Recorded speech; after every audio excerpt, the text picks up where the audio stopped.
श्री स्वामी समर्थ। एक संत महात्मा होते, ते श्रीकृष्णाचं खूप नामस्मरण करायचे।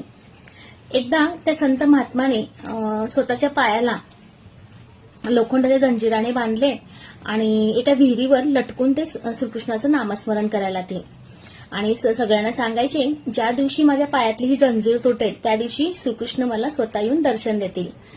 आणि त्यांची ही भक्ती बघून सगळे गावातले लोक त्यांच्याशी खूप प्रभावित होते। त्यांची भक्ती बघून त्यांची खूप तारीफ करायचे। एक व्यक्ती होता, त्या संत महात्माची ही भक्ती बघून त्या व्यक्तीला ही इच्छा निर्माण झाली की मलाही श्रीकृष्णाचं दर्शन हवंय।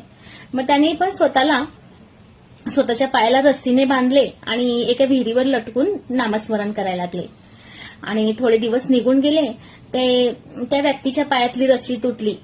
मग श्रीकृष्ण तिथे जाऊन त्याला स्वतःच्या गोदमध्ये घेतात आणि त्याला दर्शनही देतात। त्यावर तो व्यक्ती श्रीकृष्णाला विचारतो की तुम्ही मला एवढ्या लवकर दर्शन का दिलात? कारण तो संत महात्मा वर्षानुवर्ष तुमचं तप करत आहे, तुमचं नामस्मरण करत आहे, तुम्हाला बोलवत आहे, तुम्ही त्याला दर्शन का नाही दिले?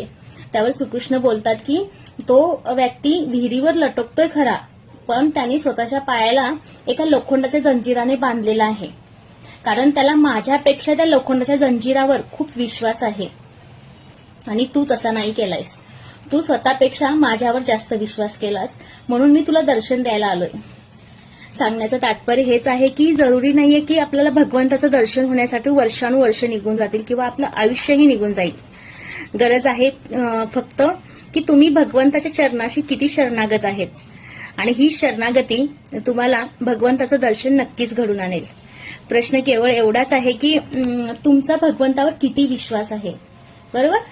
श्री स्वामी समर्थ।